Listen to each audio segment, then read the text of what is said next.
Hey guys, my name's Jerry. I'm from Wᴏʟʟᴅ Media, and we are starting our Speedway Chat show tonight. And our first guest is with Chris Holder, 2012 world champion, and my co-host and legend, 𝗟𝗓𝗙. I'll just bring 𝗟𝗓𝗙 in now. Here he is, the man, the legend. Oh, the myth. How are you, Jezza? Wonderful, wonderful. Yeah, so I just thought we would do this platform. We've been talking about it for a long time, and with coronavirus and things like that that's happened, you know, we've had a lot of time at home, and just yesterday, me and 𝗟𝗓𝗙 were chatting, and like, let's just get this ball rolling, and let's do something. And we want to sort of show a different side to Speedway riders and stuff like that. We've both got quite a long history in Speedway. You know, I used to ride when I was in my teens, and Shane came over from Australia with Craig Watson and stuff. So yeah, I'll let Shane sort of introduce himself and tell you a little bit about himself and what he's up to. Jezza, I need no introduction at all to the world of Speedway. Look, we have, haven't we? We've been talking about doing something offbeat, bit candid, to the fans, because they want to see what goes on and see the boys out of their suits, and you know, the Speedway life, the traveling, the miles they do, the stories they've got. It should make the clean ones. Yeah, the clean ones, obviously. That's why we've got Chris Holder on. He's one of the cleanest shaven boys I've seen. Look, it's what we want to do. We love the sport, don't we? And this coronavirus has certainly put a halt to things in more ways than one. So we'll be able to speak with Chris about the preparations he's made, etc., and how it's impacted him financially, logistically. You know, these boys run 5-6 different mechanics around Europe, so the knock-on effect, not just in Speedway but in the world. And it'd be nice to hear what he has to say about it. I know we've got some big names lined up in a couple of more shows that we can do, and the sky's the limit for having the contacts that we do in Speedway, and hopefully the fans like it. And I think it's more about the fans coming on and telling us who they want us to get on the show, what they want to ask, and get them involved as well. Yeah, for sure. So shall we jump straight in and get Chris? Go on. Involved? Let's see if he's got the tech work, and see if he can use his little phone. Bet you he's wearing a stupid hat as well. Let's see. Ladies and gentlemen, the 2012 Speedway World Champion, Chris Holder. Here he is. Going. Here he is. What are you drinking there, mate? Oh, I just thought drop a Jameson's just to throw it down. What are you drinking there, Chris? Nothing, mate. I've got a water here, actually. Pure athlete. It's not wine. Just found it. So Chris, COVID-19. Yes. Yeah. Yes. Are we allowed to swear on this? Just so I know, so I don't go to. Yeah. We'll be relaxed with it. Yeah. I mean, there will be some kids watching, so yeah. Yeah, I'll go. I'll do my best.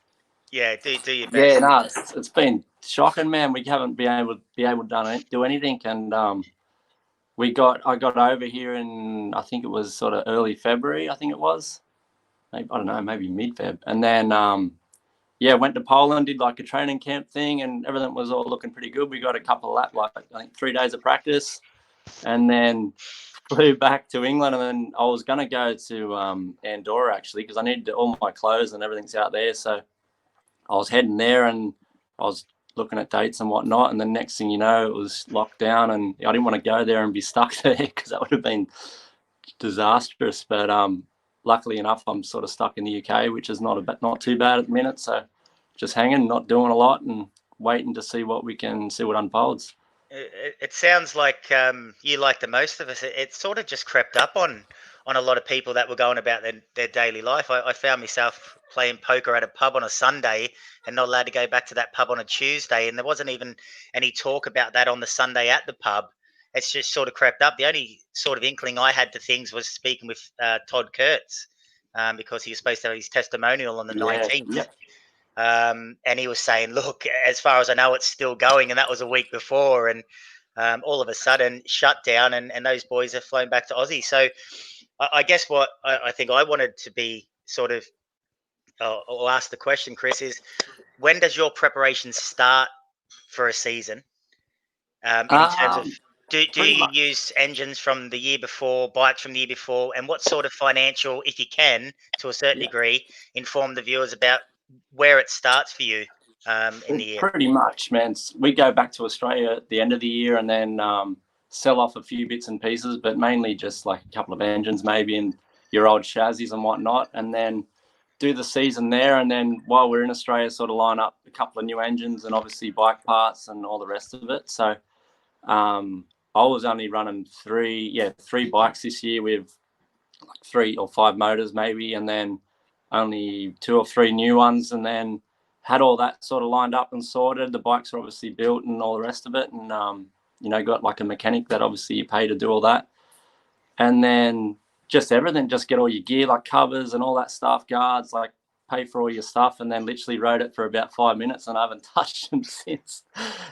And it's frustrating too, because obviously your mechanic, you're trying to you pay him, and then I had to say to him, man, I don't know how long this is going to go for. I can't just keep paying you to be sitting there, like no one's doing anything. So I get no money. I've spent a lot of money obviously at the start of the year with all your bikes and all that sort of preparation side of that kind of thing, and they're not cheap obviously. And when you're not earning any money, haven't earned really any money from the end of or sort of mid-October last year. You do a little bit in Australia, but that's 5 sort of meetings that you can get any money from, but they're like your living costs out there too. So literally been unemployed for about 8 months. Been unemployed since 2013, haven't you, when it all went pear-shaped? Yeah, pretty much. I ain't earned nothing since then. There was Jezza and I were talking earlier, Chris, 2012, obviously, and we'll touch on that in a moment. We've got a couple of videos to show you as well. But it was a great year. Yeah, you had a great year, didn't you? And you had a real good team around you in 12, and then one member wasn't around from 13, 14, 15, 16, and you weren't world champion again. But what happened? Who was that? I think I had such a really good run, even before 2012. Literally since I came to the UK, I honestly never really got injured. Escaped with didn't have many crashes, but the ones I did never really got hurt in it, and was lucky that way. And did, I was doing 80 to 90 meetings, maybe even more in the earlier years when we were doing, a lot more in the UK and obviously Sweden, Poland, GPs and all that kind of thing. And just sort of had a really clean run on that side of stuff. And then literally, man, it was like a month after I'd won the championship in Torrent in October. I think it might have even been about 3 weeks later. I got hurt in Peterborough and done like a ligament in my knee. And that was the first sort of major injury that I'd had. And I thought that was bad. So then that put us out for that was nearly 4 or 5 months, or maybe even, probably about that. Because obviously I couldn't do a lot for 3 months, and then you rehab and all the rest of it. And then since then, I was I fell apart, just broke. I'd fall out of bed, I'd break something. It was unreal. Literally every time I hit the ground, something happened. And since then, I honestly haven't had really that good of a run. And then had that bad one in Coventry in 2013, and that sort of set the tone for the next sort of, 3 or 4 years, I reckon. It wasn't ideal, but shit happens. It does. But it couldn't have come at a worse time, being world champion. You're getting all the cool stuff, and then literally just get 3 months into the season or whatever it was, maybe 4 months in, and then I just sort of get going, because I had a sort of tough start to the year. I wasn't doing super good, but I was still up there. I think I was running 3rd in the championship and all the rest of it, and sort of found something that was working better, and then bang, all over. Why is it so hard to back it up, Chris? We see so many riders win the world championship, and Doyley was pretty unfortunate not to win 2 in a row, and I think he would have if he wasn't injured in that first one with Chris Harris in Poland. But why is it so tough? Do you have a target on your back effectively? I don't think it's really the target thing. I think it's when you start racing, all you want to be is world champion, it's that's what you're trying to get to. We've heard that. We've heard that about you. And literally, you get there, do the world championship, and then you must. I honestly lost something that didn't. There was nothing to do. I was not nothing to do. You want to be in that position again and be the best, but like literally, it's like, well, I got what I wanted. It's hard to back that up, I guess. And like, what age would you say you wanted to be world champion from, Chris? No, you tell me. Let me have a look at that. Yeah, definitely says it. Hey, hello. Year 5 or something, was it? Yeah. Year 5, yeah. Hey, what a looker, eh? Sports minister at school. I was king of Wᴏʟʟ Primary School, mate. I think what people don't realise is in that photo, you're not wearing any shoes, are you? Nah. Where Chris comes from in Appin, it's a barefoot community. They weren't compulsory. Yeah, when I leave school, I want to go to England and ride Speedway bikes and be world champion. Year 5. Claimed it right there. I put the heck on me. I won and that was it. I didn't want to do it. I was done. That's absolute gold. But seriously, it's so hard. It's so hard to come back as a world champion and back it up. Yeah, I reckon some people obviously, like say Ricardson, for instance, or whatever, they win and they just they want to keep winning and all the rest of it. But I think when I won, it was like I was sort of out of the blue a little bit. I wasn't expecting to do anything like that. Obviously, everyone, you want to do it and you think you can, but to actually get it done is a different sort of ball game, and it sort of just changes the way you think about everything. And then you seem to come back and nothing's as easy as not easy, but nothing comes as easy as it was, and all the rest of it. And the pressure, I guess, too. Like you go and have a meeting that would normally be good, and then you're still getting maybe roast a little bit because you drop some easy points or a reserve beat you or something, and that probably pisses you off a little bit because like you're no different to how you were before, but because you got the number one, they expect you to beat everybody. But I think once I'd won, it was like, fuck it, I've won. That's all I wanted. Thank you. See you later. Not see you later, but then it comes around really quick and you got to go again. So then you're getting everything and you're doing the same thing, and then when it doesn't come together like it was, it's really frustrating. Well, let's go back to Torren. How far into the meeting did it sort of sink? Because we got some footage here. It wasn't easy, was it? No way, man! I had a 2-point lead. Like that was nothing. Here we go. But anyway, what are you doing? Do you put it on? Go on, we're gonna through here in this second semi-final. What's going through your head here, Chris? I was literally riding to the tapes, like praying that please be one more good bit off gate 1 goes and then on when the I got there and I was Nicky kicking around, there was simply nothing. has to I qualify for couldn't the find final anything. to keep his title hopes alive. If Holder is going to make it as well. There's tension and drama down in the pits. Bartek, eh? Hope he's watching. Yeah, when I dropped the clutch here and it didn't go, I went, Watch out for run into him. Yeah, pretty much. I just went, just keep going, hit him, whatever. Barely touched him. And then I went down that back straight, and I remember the red lights being on, and I was like, no way you can exclude me. Like, no way. Like, he was laying all over me. I just kept going. But I was shitting myself there for a little bit, thinking, oh, no. Oh, I think we all were. I was in the stands, and I remember saying to anyone around me, Curtsy, and I was just, oh my God, he's blown it. And that was the harsh reality that we thought. Yeah, sure. Couldn't hardly imagine what you were thinking. I didn't think, I hit him and whatever, and I wasn't like, oh shit, that's done, because I think I had about 5 points on him, so he still needed to win that or he needed to make the final and get, I think, third at the worst he could get. So see, he still had his work cut out a bit. I know he wasn't having a good meeting because he just scraped through to that semi and he had the last pick, which was gate 2, and gate 2 was rubbish, but if anyone can make it out of gate 2, it's him. I felt for him, because Nicky's probably one of the cleanest riders there's been in World Speedway, and to have that thrown on him that night by you, a dirty rider from Appin, was it's bang out of order, Chris. To be honest, he's a nice guy. Do you remember? I think in Copenhagen, earlier on in the year when we ran into each other a few times, and I got him in the end in the semi. I knocked him off, but I got disqualified, and then we had a little chat there. Parkham. Yes. Yeah. And I remember he come in, he was smiling at me when he was coming up the tunnel, and I was like, fucking yeah. Yeah. But whatever. It was all Are you mates now? Yeah, I've always got on good with Nicky. Like when I first raced in Sweden in the Elite League out there in 2008, he was, I think, the champion at the time. And he rode for that 𝗟𝗩𝗘 team with me. So he's better to have on your side for sure. But I always like watching him go about his deal and upset. I like when he'd upset someone and he'd just laugh, and I was like, yeah, nice. And then Yeah, so there was never any real bad blood there apart from like that. We have a message from Midlow saying, poor old Nicky.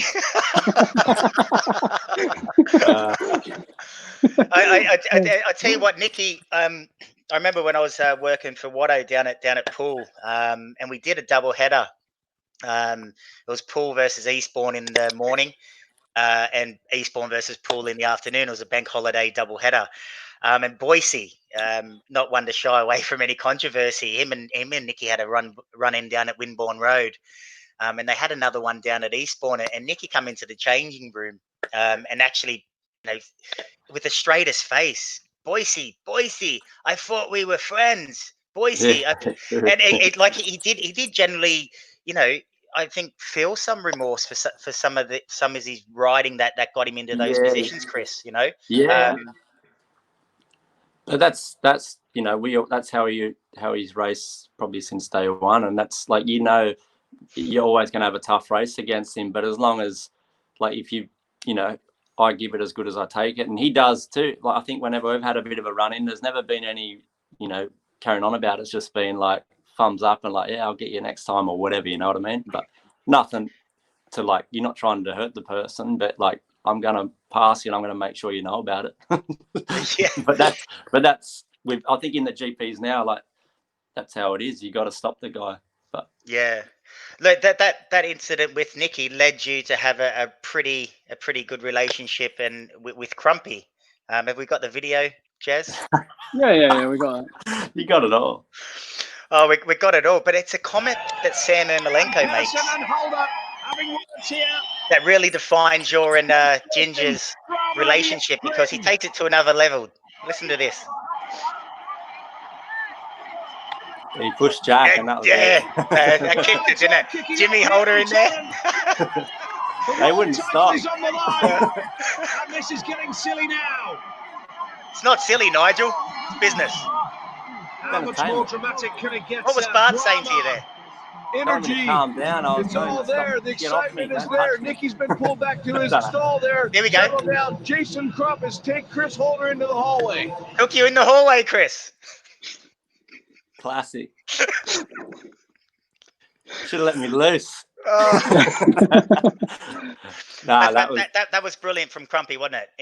Yeah, for sure. Yeah, just to try and calm it down, I guess, because you can imagine the pressure and everything. It's all on that heat, really, isn't it? So when something like that happens, it's it could go either way, and it's just everything's going mental. You've seen the amount of people in that tunnel just throwing hands and carrying on, and then we literally went in there, and he was like, "Just calm down," and I'm going, fuck, should I start in a rut? I can't find anything good off gate one. He's like, just do what you're doing. I'm like, it didn't work. It was more me asking about how do I get off gate one. Well, the one thing for you, champ, is history will never change, and this is the moment that that grade 5 boy with that little bit of paper and no shoes, dreams come true, eh? That's it. Could have been excluded there. Watch this. As we build up to the second semi-final once again. Will it be a clean getaway this time around? Holder's made a beauty off the inside gate. Chris Holder has made a beautiful start. Pedersen hooks it on. Here comes Lindback. This would end Nicky Pedersen's title charge. If it stays like this now, Chris Holder will be the new World Speedway champion. We're into lap 2. Free to go. Is just desperate now to I still smile now, Crispy. It's just brilliant, isn't it? Nicky Pedersen put everything he's got into this one right now. Antonio, really in good form tonight, is holding that second spot. Look at him, he'll come back on Nicky. Nicky's not gonna have it easy, is he? He's sitting there holding on to that third place. Yeah, it's not enough, Sam. This will be the end for Nicky Pedersen. Chris Holder has that lead. You're talking yourself through it. I love it. I could hear someone behind me, and I don't think I looked yet, but I knew someone was pretty close. And then I looked on the last corner a couple of times, and I seen it was Antonio. Oh, you one-handed by then. Yeah, I do about Here we go. corner, don't I? Quick World look. champion for the first time in his Yeah, I'll career. take that. And Chris Holder of Australia is the champion of The lads. world. There's me mate in the crowd. You watch this fat bloke come onto the pitch here, Chris. Yeah, I couldn't stop. You ready? Watch this fat ready? bloke come up to you. Here he is. Who's that? Oh, what a night. Awesome, man. What a night. What a night. Yeah, that couldn't have went any better. That was insane. And So- obviously, I had mum and Who's dad. that guy? Right? That was crazy. Oh, that was just a night to remember, wasn't it? Yeah. I don't remember it. Yeah. It's a good after party. Look, Right. you become world champion, but what a lot of people don't see, and I think Jerry and I were talking about, this is it'll probably make a good little show in itself, is the amount of traveling you boys go to on a weekly basis to literally ride for 5 minutes. Like I was privileged enough to spend some time with you back in those days. And I was knackered, and I wasn't even doing the riding. It really is a shock to the system. I think one night we got back to Poznan at 2 a.m, and I think the alarm was set for 4:05 to catch the 5 o'clock back to Stansted. And yeah, it's just incredible. So how have you dealt with that over the years, and what do you make of now the boys cutting down schedules? Yeah, it's obviously always in the beginning of the season. It's tough to get back into the swing of things and all the rest of it. But then once you go on, you have a pretty cool set routine how you're going to do it. Like obviously we fly out super early, so we could go the night before, sleep better, and then fly out, literally get picked up a couple of hours to a hotel, sleep straight away, or grab some food, sleep, wake up, go ride, go straight back to the hotels, get out of there, or go to stay close to the airport. So even if you get there late, you can get some kind of bit of sleep in. But yeah, I didn't, when it's going, and there's always your mates around, or there's always someone floating around that you're sort of hanging with and whatnot. So it's not too bad. As long as you're in good teams, you're always with some good people. And then with the cutting down thing, I can see like them doing Poland, Sweden in the GP, but when they're just doing Poland in the GP, I think I wouldn't probably do that. But Yeah. There's obviously, it's our job, so there's like money to be made in them countries, and if you're going to cut one, you'd cut the lowest one and just stick to the two top leagues. Like Sweden and Poland, there's not much difference in teams and all the rest of it. And whereas and it's easy enough for the boys to go from Poland straight up to Sweden straight back. Like you're using the same kit every time, so you're not having to get like extra vans or extra workshops or nothing like that. You literally just do it straight out of your Polish base or wherever you got your base over there. Yeah. So with that, let's go Monday night. Just for example, you're at Eastbourne in the British leagues. You could be a Monday night TV. You're in Tuesday, Sweden every week. Yeah.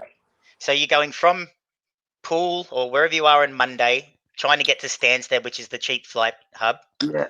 You could be back at Poole on the Wednesday for your normal league match. For another match. Yeah. So where does the time come for you to be Chris Holder during the season, or isn't there any? After the meetings. in the van. In the bus, nah.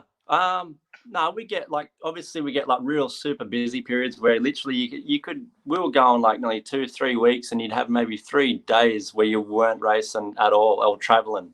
Like when we have a couple of days off, we could still be just in transit, like in a van driving somewhere for the day or whatever, or flying there and then missing half a day. But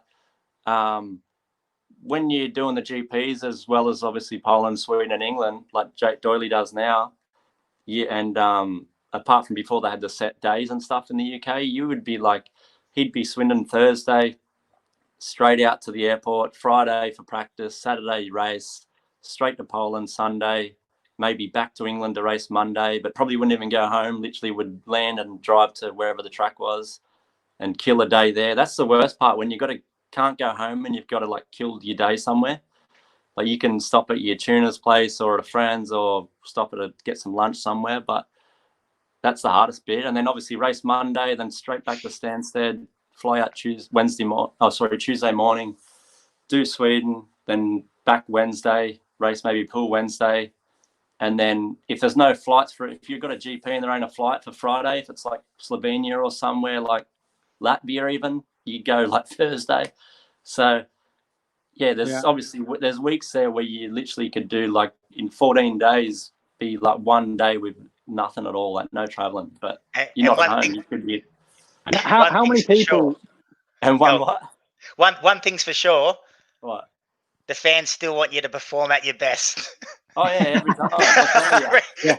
That's your job, Chris. Well, when I won in Cardiff the first year, I think it was 2010. I'd won. Zero. And you can imagine that, like just going mental, all the rest of it. And then literally after it finished, we were racing in Poland. So I was in Pool, had a Mini that they used to have, like a club car. So I had that, and I had me and Jack, Mum and Dad were in the van. We drove to Luton, no hotels because Silverstone GP was on, so everyone was booked out. Slept in the car park in a Mini with me trophy, which was quite big. So like just slept in the car, got on the bus straight over, flew out, got to Wᴏʟʟ, I think it was, and I was off gate 4 in my first race and got a third, and then I was off gate 3 and got a last, and they pulled me out of the meeting because they reckon something was wrong with me. And I was like, "You kidding me? Like I just busted my ass to get here, and you're not even giving me the inside gate." They're tough, the Poles, aren't they? But traveling around, it's good to have a buddy, and you had one buddy in particular, didn't you? Yeah, Darcy. Yep. We got some photos. Yeah, we have got some photos. Seamless. Look at those mullets. We got tall he is. Oh yeah. Oh yeah. But look, he was the Turbo Twins. That's Magic on the outside. We watched is Is that? Good on you, Jezza. Technicality. There he is. That's him. That's him. But look, so how special was that relationship? Yeah, it was awesome, man. Like I didn't know, obviously, I knew about him and seen him a few times in Aussie and that, but like Queensland and New South Wales is obviously 2 different states, and it's a long way between each. So we weren't exactly like round the corner from each other. And then when he come to England, he was riding for Kings Lynn, and he was going really good. And then I think Sullivan spoke to our club in Poland about you could have a foreign, like a reserve being a foreigner before they've changed the rules now, but used to be able to have like one Polish kid and a foreign reserve. So they talked about getting him in there, and they said, "Oh, will you speak to him and all the rest of it?" And I said, "Yeah, no worries." So towards the end of the year, we were bumping into each other a fair bit, and he'd come down and stay and all the rest of it. And then I was trying to get him to, I said, "Oh, what are you doing next year with like England? You want to race in Pool?" And he was like, "Oh yeah, like do they want us?" And I went, "Fucking for sure, like 100%, you're there. No worries. Come down and we'll sort it out." So then he come down, and then we seen Matt and all the rest of it, and then and then the Polish thing came up. So then we were in the same Polish team and obviously the UK team. So, and he had no license until he was about 23, maybe 22. So I was the driver. So literally, if he wanted to go anywhere, he had to wait for us to take him anywhere. So we travelled around literally everywhere. And when we weren't racing, we were pit bike riding around or whatever, and jet skiing and carrying on and all the rest of it. So Midlow has sent another message saying asking you about you and Darcy with an off-road car. Off-road car? Oh, what, in Poland? Maybe that car. We got a picture, Chris. Is that it? Yeah. The Ripper. That cost about 100 quid. As dear as that. And I just noticed a message from Chris Gibby. No, it's not straight Coke, Gibby. It's Jamison's. So Midlow also asked about the time you had a fight with a revolving door in Poland. Oh yeah. Did I have a fight with it? I think it was my mechanic. was one of them swinging doors that go around, and we obviously had a good meeting, so we were coming back, and we were pushing the door, like obviously spinning it around, and my mechanic was trying to time it to go through it, and he got his head jammed. And nearly KO'd him. Monster Energy, Chris. Yeah. Obviously, I'm credited for bringing them on board. 100%. Where were we? We're in Wᴏʟʟ in Denmark, weren't we? And Red Bull and Monster. Red Bull assumed that, or Monster assumed that Red Bull had your interest through the Crumpy connection. Yeah. So I put 2 and 2 together, and in the end, you got some Monster hats and but a couple of stickers. But in all seriousness, what Monster Joe Parsons and Monster have done for the sport has really elevated it on a global scale. That they transformed the stadiums. I remember the Speedway World Cup in Manila in Sweden, the first time I seen a stadium, a Monster branded stadium, and really elevated it. They're sticking by you now, even though you've had some ups and downs. But they've been inspirational in terms of the sport and for certain individuals as well. Yeah, 100%. For the sport, it was probably the best thing that ever happened to the Speedway GP to get, with Joe and Monster and that getting on board, because them first few years, like we were going shooting guns, we were doing all these sort of pre-race activities and go-kart racing and all this stuff where normally we wouldn't do anything. And they were making cool videos and like making it look really good. And they'd done heaps for that. And then obviously Joe and his wife Daria, like a couple of years, or they've always helped us over the years, but especially the last 2 years when I had no visa and was literally stuck living out of my van nearly. And Joe and Daria put us up in their place in Torrent and literally, fed us, did everything for me. And it was, without them at that time, I would have been really stuck. I wouldn't known if I could have sort of, probably carried on just trying to do that on my own like that. No way. Like I would have just went, I'm over this shit now. So, Joe and Dario are awesome, man. Like I couldn't say enough. I couldn't repay them for the last couple of years, especially like when obviously had some hard times and whatnot, but then I had no visa and I was literally stuck abroad. and they opened their house up and said like, whatever you need, no worries. So it's a personal relationship as well. Massively. Yeah, Joe's a really good friend. So and they bring 4 great looking girls to the track on most weekends, don't they, as well? Yeah, they have all the kit, mate, all the setup. Which one's your favourite, Chris? Oh, it's an X Monster one's my favourite. Yeah. So we got we're just trying to move this and get the photo on, Jez. Right. I'm backstage. Well, I need to move that photo. 2 seconds. I went backstage. You're going backstage and you. I went backstage. John McCorkin. I'll find it in a second. Yeah, I'll find that same photo. Yeah, but no, Joe and Monster and the whole deal, man. It's been sick. It's been so good, and it's been awesome for the sport. Obviously, but having that sort of company involved and what they've put into it has been. You see the Monster, the World Cup, like when you were there back in 2012, 13, I think it was. Like how mad was that? The stadium there, the Monster bike, we could do burnouts on and. Oh, I got a video of that. DJs and it's always been good. He looked after it. It wasn't even just us, so they'd cater for the whole GP people. It was sick. It was really good. Getting some questions through here as well. Can you ask Chris if he can remember Boise's farewell at his house in Southampton? I don't think anyone who went to that. Gibby. I was on crutches. Yeah, that was. If anyone remembers the end of that Boise farewell, they didn't really go hard enough, did they?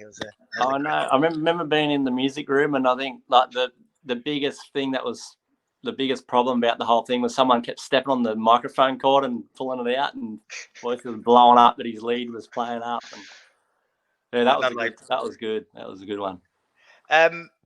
SGP qualifying. Just moving quickly. So you haven't been a part of it. What do you make of it? What, the qualifications set up? Yeah, it's good. I think like the first thing they need to throw out is a wild card in the final, because that's just ridiculous, because you got to qualify to get into it. You can't give someone free ticket to the final, and it's normally the home country guy on their home track. Like, how much more rig can you get? Like, that's stupid. But no, I'm talking about the time qualifying at the GPs. Sorry, Chris. Sorry.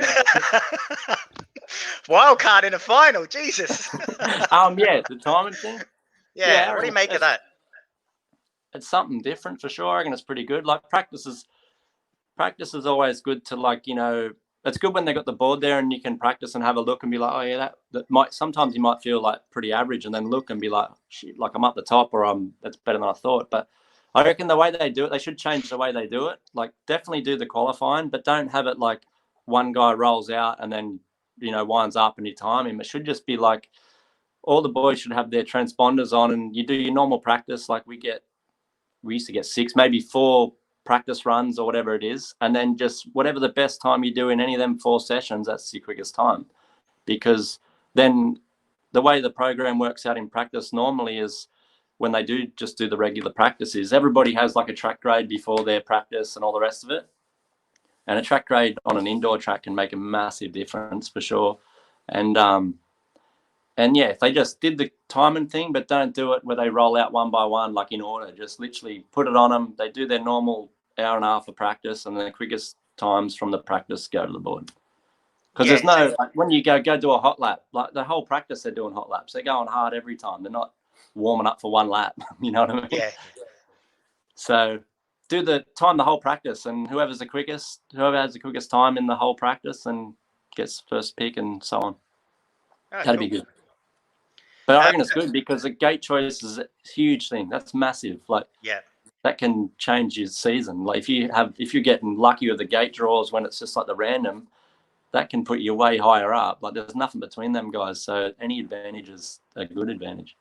Well, another thing I wanted to ask you spoke about your mechanics and your team around you, and we've seen some experimental decisions by some riders to have a certain go-to man. I know Emil's had Susie for years and years, and everyone has their guy. How much tactics or how much of a game plan at a GP or at a World Cup, or mainly at GPs, I think is what I'm concentrating on, because I've got a question that follows is, when you go out, what's your game plan about the position you're in going in? So your 4th heat, it's borderline, you're not making the semi, you know who you're up against. Is that talked about with your team, or is that your decision what you're going to go out and do? No, it's mainly, I reckon the only good thing about having like an advisor or whatever you want to call, manager or whatever you want to call them, is just someone to talk to and say like, oh, what do you reckon? Does it look like this, or how does my bike sound? And because when you're talking with the boys, like they're too busy like getting everything ready. They can like go, oh, it doesn't look that good. But if you had like someone that, you need a good one, obviously that's ridden or knows how you ride or whatever, has watched you a long time, that you can bounce ideas off. It's mainly just to back you up when you go, listen, I'm thinking of doing this, and you want them to go like, might be shit, but if they go like, yeah, that sounds good, then straight away you're like, yeah, do it. Where a lot of times when it's super tight and all the rest of it, you're on the fence like, oh, should we drop one or should I do this? And you're like, you need, if someone's standing there going, yeah, do it, straight away, that's your mind made up. So many times last year, there was so many, I won't mention the rider's name, okay, I'll stay on the fence on it, but there was so many times a certain rider last year was in a position halfway through the first corner to progress and make the semis if they didn't cut the apex. And you know what I mean by that? If you're out of gate number 2 and you trap number 1, he's behind you. Don't go wide and give him an open door to get up the inside of you. There was a certain rider that did that last year, and if he was in point scoring positions and semi-final positions a lot. And I was just curious of whether, and he didn't end up, you know, he was borderline making the top 8. Right. So there was a lot of times where I thought, is anyone actually saying, look, you know, you've just got it. The guy on gate 1, he's behind you. If he finishes in front of you, he's making the semis. Why give him that option? So I was just curious to find out how much discussion. If he's listening that much to his advisor, he needs to sack him. Obviously, no advisor. Yeah. So nah, but you're the guy on the bike. So like the only thing that you could say is like, if you're in like, say like gate 1 and 2 is really good, but the line on the track at the minute like is quite wide or something, it's a tough decision to go, if I make the start, am I going to like back it and run it straight up, or do I like back myself that I'm going to hit that dirt and pull around before someone comes back under me or whatever. Or if I stay too tight and give old mate off gate 3 or 4 like a clean run to just build his speed, he's going to round me up down the straight anyway. But that's more them guys. They should know what to do. It's like they're too good to be getting told how to do it. You know what I mean? But the only good thing is it's only just if you want to bounce ID. I only use whenever I had like Parks with us or whatever, it would just be like, he'd go, oh, the dirt line's moving out a bit, or if they're fixing the track, like someone to go watch what they're doing to the track, like, oh, they've graded it halfway, or they've watered just this bit, it's a bit wet here, or just so you're not running around, you know? Yeah, it's a set of eyes. But at the end of the day, it's down to you need to be the one. The dude who's going good will just listen to himself anyway. You don't need help. Yeah. But it is good to have someone there just to back up what you're trying to do, I guess. Sure. Jezza? Cool. I've just checked on my phone, and this video has actually just reached 6,000 people. True shit. So that's pretty good. I mean, that's not 6,000 views, but that's 6,000. It's reached 6,000 people, so that's pretty good for a first ever video. And I hope this is going to grow to be much bigger and better, and all the rest of it. And and likewise, cool. we want to hear from the people who they want us to speak to. I know we've got some names lined up for upcoming shows as well. Jerry, haven't we? So yeah, for sure. I spoke to Niels Christian Everson, and he's keen to do one. There's talk. I spoke with Joe. Joe was going to come and join in on this chat, but his son is going to bed, and he said if I get time, I'll definitely drop in and say hey. And Joe's also lining up to have a chat with Greg Hancock. So, you know, it's just quite cool that we can have these chats and, you know, ask the questions that people aren't used to hearing. You know, they haven't heard all the stories about, you know, trips away in the van and all those sort of things. You know, it's all sort of brushed over. Yeah. Talking to kids, how's Max, Chris? Yeah, he's good, man. He's good. They're back at school doing the homeschooling thing, so he's back doing all that kind of stuff. So back into some kind of routine, I guess. But yeah, he's going good. He's 8. He's going like a madman. Wow, 8. Yeah, he's all sweet, mate. So it's been good catching up with him and all the rest. But now that I've got a visa to be here, it's so much easier. Are you getting to see him with the coronavirus lockdown, mate? Or yeah, we've got a bit of a setup going where we can see each other, so that's all sweet. It's all good, and apart from that, we're not really doing a lot. Like we go to the shop, get food or whatever, but there's not really much we can do. We go down being told off. Went down the park once and kicked the ball around and got barked at, so we haven't done that since. It must be different because where I'm living, it doesn't really seem like anything's changed. And for legal reasons, I can't say where I'm living. Visas, you know. Yeah. Don't mention that word. I'm sick of it, someone did say, I think they meant immigration, but Mark Robinson's put, why did imagination not give you a visa? But look, that's up to you if you wanted to answer it. But look, we've all been through it, haven't we, Chris? Whether it's me being a non-rider or most of the boys. I remember Davey Watt turning up one year and getting turned around, and I think he was going to be Sam Ermolenko's mechanic. Got to Heathrow. The first year I ever came over, I got sent home straight away. Bye. Couldn't believe it. Thought it was a joke. The longest flight of your life, and you finally get somewhere. Yeah, turn you around. I flew Air New Zealand, so I went like Auckland, America, England, thinking, righto, I'm here, sweet, carrying an engine, all the rest of it. No, yeah, you got a work permit? Yeah, you got this? Nope. See ya. Yeah. Turn around. Great.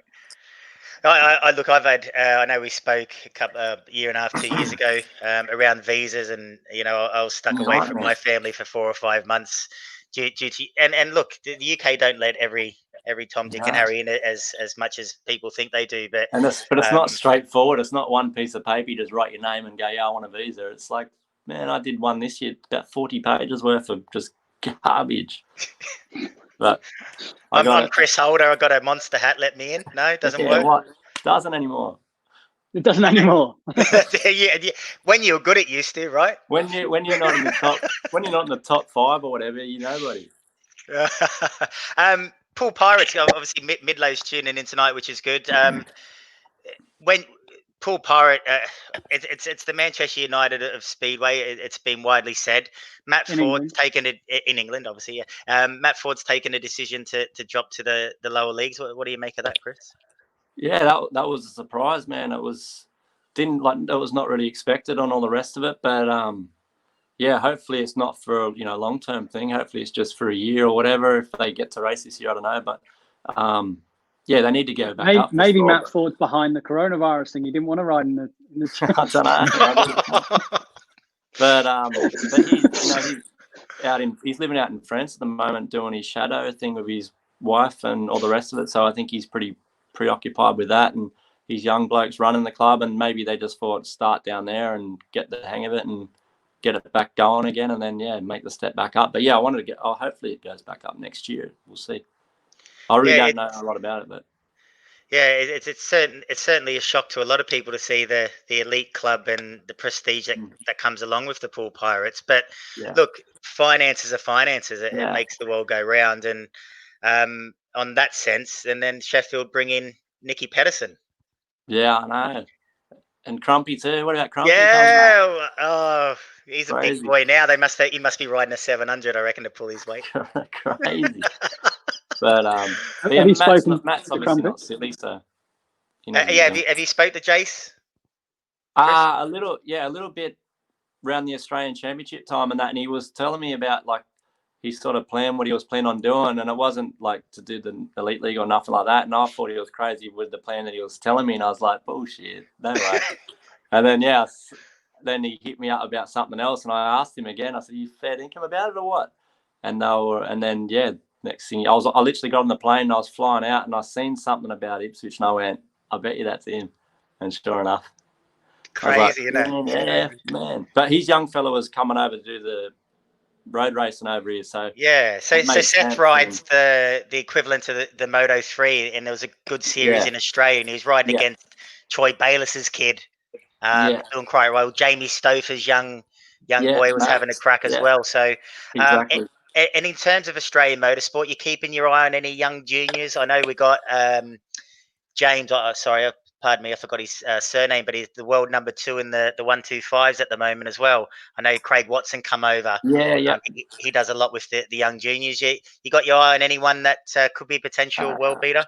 Man, we don't, honestly, when we do the Aussie Championship, there's not really, apart from Mildura and maybe Gilman, there's no junior racing on. So if there is, it's earlier on in the day, so we don't really get to see much. And the last few years, I haven't really been obviously racing there a lot. So all the new kids, I don't know half the guys, but they're still ripping though, they're having a go. So no doubt, we have a really good junior deal in Australia with, the racing and all the rest of it. They're out there. So I can't see why it won't stop sort of producing, a couple of good guys every year. So they're only still a bit young at the minute, but they'll be Charles, good. do you remember when you picked me up in Newcastle in Australia and took me back to Sydney? I was chatting to Chris before, and I said, I went to the 125 championships and stuff, and there was a kid there that was riding, and I think his name was it Jason Norman? Is that right, Chris? Yeah, he won that year and stuff like that. And I was chatting to Chris. Scott Norman, wasn't it? Nah, Jason. No, I think Jason Norman, yeah. And I was saying what happened to him and this and the other. I said, I seen him race, and it happened that Chris was actually set off the fireworks when he won his Aussie championships and stuff. Yeah, so on the infield, me and Chris was there at the same time, but Chris was only quite young, and obviously that's where I met you as well. I was the floor manager, mate, running the cars. I think the Aussie meeting where Boise went through the card, didn't he? That was Boise's. Newcastle showground, and Jerry was with. Was it Mark Lemon you were with? Yeah, Lemo, yeah. And then Jerry says, I'm flying back to the UK. I need a lift to Sydney. And I said, well, look, I can give you a lift, but we're going from here to St. Patrick's Tavern in Sydney first. We're going clubbing. And then when we leave the club at 6-7 in the morning, I'll take you straight to the airport. And that's what we did. Yeah, and then years later, Jerry reminded me of it, but I had a few sherbets between now and then, so my memory's not the best. But take your word for it. Oh, geez. I was a bit shady last night, to be fair.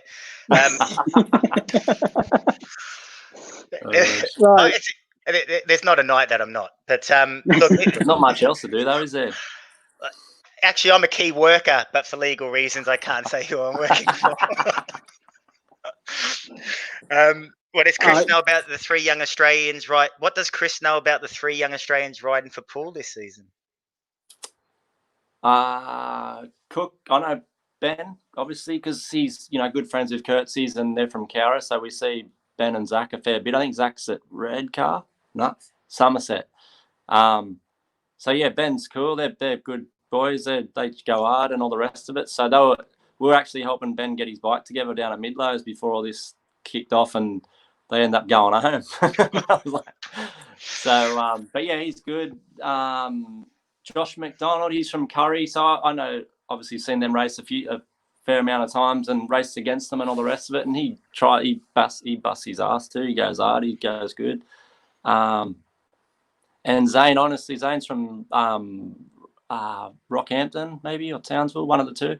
So we don't really see. I've never really seen much of him apart from the last 2 Aussie titles, maybe. Or I know the last Aussie title for sure, but the last 2 Aussie titles. And but yeah, I think he's been trying to get over for a couple of years, so he's got a shot now. So it's just a shame that all this is going on and they literally can't spin a wheel. So it'd be pretty frustrating for them, obviously, too, because they've come with nothing to try and set up, and now they're sitting around Cookie and that are going home. But yeah, just waiting around, aren't we? So we don't know.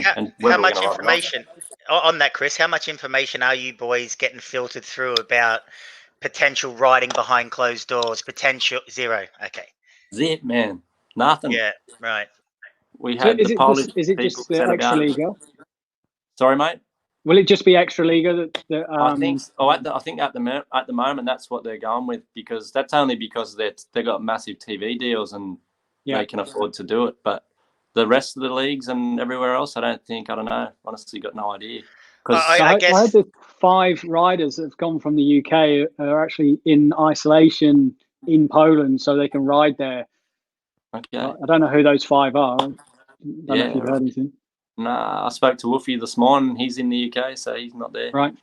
I tell you what, you know that Ty Wooferton fella, do you, Chris? A little bit. Well, seeing tonight's been such a success, it's now your mission to get Ty onto the show for us. I'll try. We can speak to Ty. Yeah, hey, we got connections anyway. We know former world champions. We do. Oh, you're a GP Charlesy from Chester Hove, aren't you? Oh, oh, jeez, Chris, take me back. I tell you what, I'll come for a swan song if you get back into the GPs. Yeah, rightio. We'll see how you go. I'll dance with a pirate in Denmark. We'll do some Croatian car fun. Huh? Yeah, on YouTube. It's on YouTube, isn't it? That one. It is. We got. Do you remember when you introduced yourself in the pits in Denmark? Jez has got that video, haven't you, Jez? Yeah, I'll find that. It's one of my highest views. I don't know why. It's the shortest one, but it's a ripper. You're on a mission. You're on a mission around Boyens. As obviously everyone knows, not a lot happens in Boyens. No. We went to. I think we were playing PlayStation by memory at a shopping centre, weren't we? I think during the day to pass the time. We bought all them stupid sunnies. Remember, Crumpy was the main one that got them all. We're like, all right, he's going to get these. We had these stupid sunnies on that we're all wearing. It was raining. I think we wore them on parade or something. Oh, crike. Guys, it's been so long ago. Here we go. What's this? What do we got here? Oh, here we go. Introduce yourself. No way. Introduce yourself. Okay.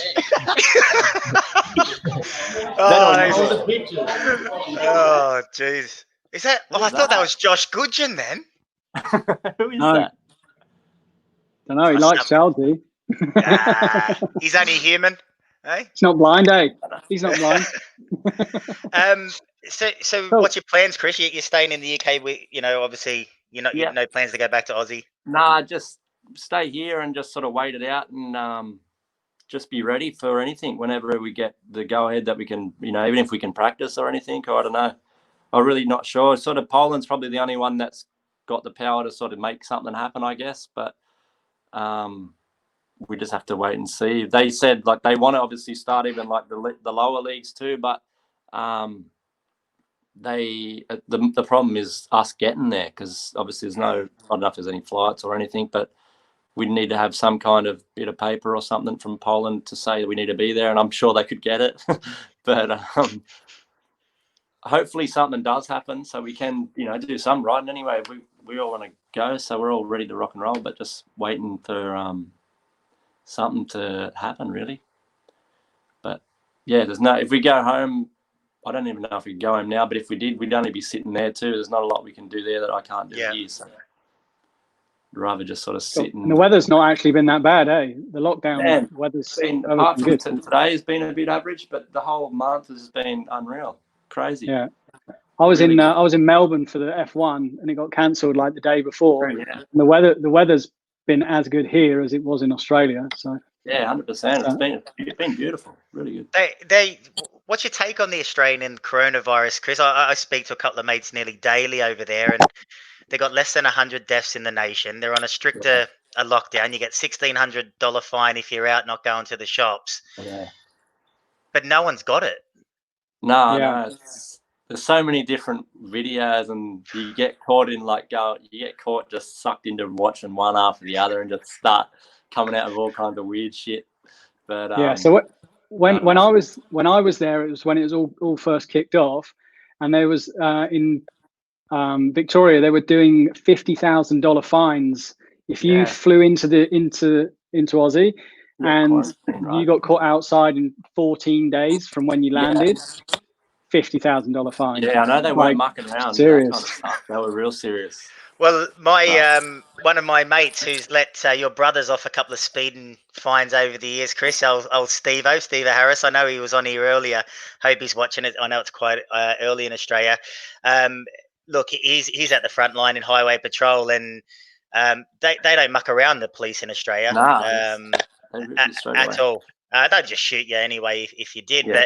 But I think there's an element, but maybe they overreacted, because what my take on this coronavirus is, Britain sort of sacrificed some people to get a peak, to manage it. But Australia hasn't managed anything, and no one's got immunity because no one's had it. So at what stage is stopping me going over with it and starting the whole pandemic? So everyone's got their view on it. But obviously my interest and your interest being Australian as well, it's living in the UK with it. Yeah. As opposed to our friends and family in the same situation don't have it. Yeah, I know, it's strange, man. I really don't know. They come from China. I know. Don't get me started. So we got about 3 minutes left. I think if we just see if there's any more questions to come through that anyone wants to ask Chris anything, and then we'll wrap it up, because else we'll just end up boring people, and we don't want to do that. Like just had another quick look. We've now got to pour yourself another Jameson, mate. Oh, go on, let me get a full one, and I'll neck it for you, Crispy. Go on. So we've just hit 7,200 people, which is not bad for a first attempt. I think that's pretty good. Yeah, and sure. It's really good. Yes, it's been a good one. So what do you get up to before lockdown and all the rest of it? Like what are you up to when you're not? Yeah, like you setting your bikes up and stuff for the season, but like literally just normally before we'd be in Poland a lot of the time, just practicing and doing laps and testing engines and sending them back, getting them changed, getting them again, just trying bits to find like something that you're happy with. And then if you land that, then just literally just do a few laps every week and just wait around for the first meeting to come. But that's about it, really. Don't really do nothing else. Nothing. Do a bit of motocross. I used to, but don't have a bike. Well, I think tonight, Chris, you've brought an insight to a lot of people that will probably wondering what your boys are doing. Over the course of the next couple of weeks, we're going to get some boys on, hopefully from Aussie, to tell us their situation and speak to some riders past and present and have a candid discussion. So thanks for kicking off the show for us, mate.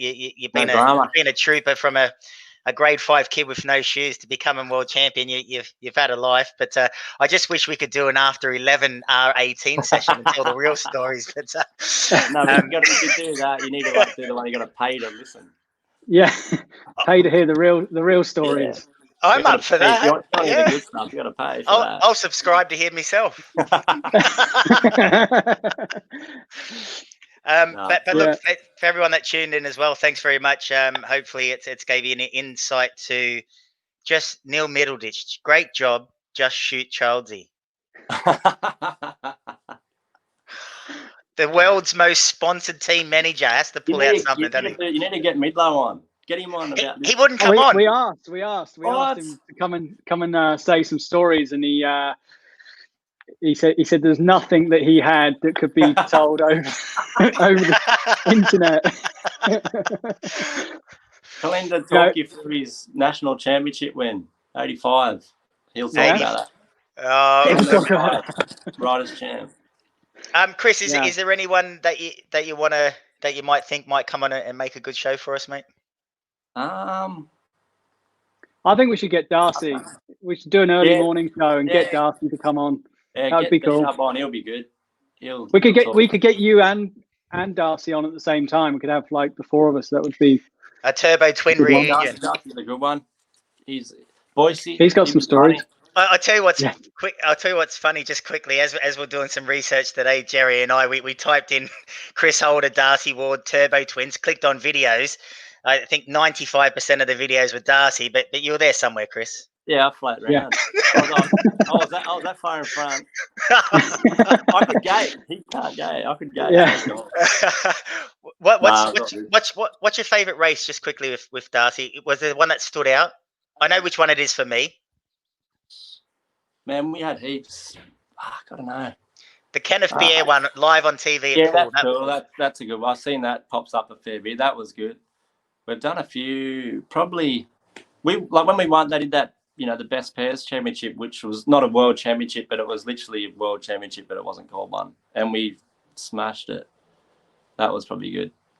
Good days, mate. Good days. Someone just mentioned your dartboard. Maybe we should get Nigel Pearson on here and commentate on Jerry throwing darts. Look at the studio. We literally put this show together about 10 o'clock last night. I logged on this morning. Jerry's got a studio with a dartboard, a Harley Davidson. And I've had to get me missus to put something in upon the wall just to make it not look bare. Yeah, we need to get you some light. Yours is a bit dark. We need to get some light on you. Oh, mate, I'm a minimum wage, but I can't say who I'm working for legal reasons. Fantastic. Yeah, thanks again, Chris. You've been a legend.